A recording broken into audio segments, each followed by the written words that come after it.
જૂનાગઢના ગિરનાર પર્વત પર થોડી વાર માટે ભારે પવન ફૂંકાયો. ભારે પવન ફૂંકાતા ધૂળની ડમરીઓ ઉડી હતી.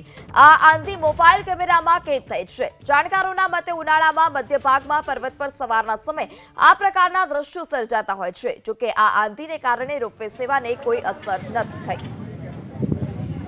તો જૂનાગઢના ગિરનાર પર્વત પરના આ દ્રશ્યો છે કે જ્યાં ભારે પવન ફૂંકાતા ધૂળની ડમરીઓ ઉડી હતી. જોકે જે રોપવે સેવા છે તેને કોઈ અસર નથી થઈ.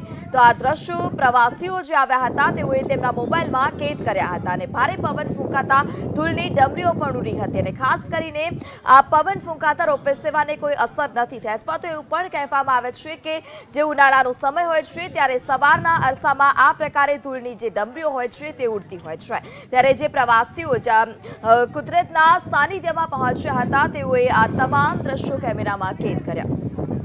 સંવાદદાતા પ્રતિક ફોન લાઈનથી જોડાયા છે. જે પ્રતિક, જૂનાગઢના ગિરનાર પર્વત પર ભારે પવન ફૂંકાતા ધૂળની ડમરીઓ પણ ઉડી હતી.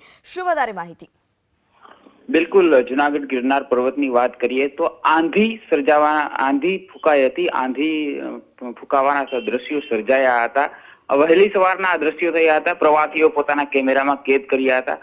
જાણકારોનું જો માનીએ, ગિરનાર પર્વત પર જે વેપારીઓ હોય છે, ગિરનાર પર્વતના જે સાધુ સંતો હોય છે, તેમની જો વાત માનીએ તો ઉનાળાના મધ્યમાં આ પ્રકારના દ્રશ્યો વહેલી સવારના સર્જાતા હોય છે અને મંદિરનો જે પટાંગણ હોય છે, ગિરનાર પર્વત પરનો જે ભાગ હોય છે, ત્યાં ભીનાશ પણ જોવા મળતી હોય છે. પરંતુ ખાસ વાત એ હતી કે આ સમગ્ર દ્રશ્યો સર્જાવા છતાં પણ રોપવે સેવા પર કોઈ અસર પડી નથી. રોપવે સેવા યથાવત છે, જેને લઈને પ્રવાસીઓને કોઈ હાલ ગિરનાર પર્વત પર જવા માટે અડચણ ઊભી થઈ રહી નથી. જે પ્રતિક, સમગ્ર માહિતી બદલ આભાર.